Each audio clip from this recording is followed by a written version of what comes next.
For this printer bip sound issue, we need to check adapter, which should be a 24 volt, because printer is always using 24 volt.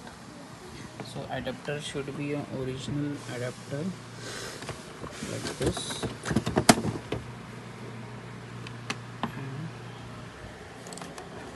This is bip sound. You need to connect. So whenever you're getting a bip sound, you need to insert the paper and go to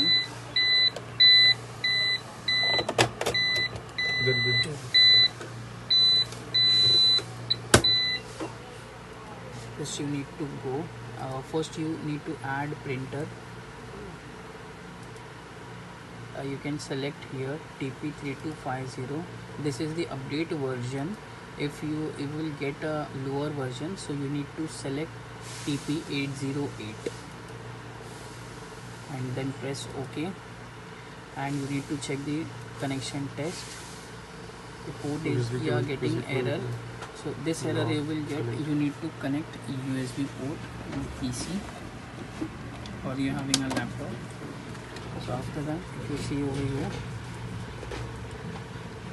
this connection test is successfully.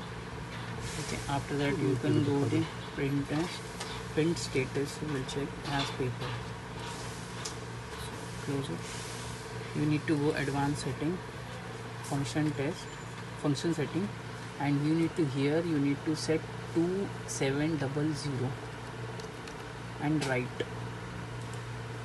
This is a successful. Okay, you need to close this, and after that you will see the bip sound is gone. And here, if you check the print test, you need to self test. Just check it. One more time please. Self test.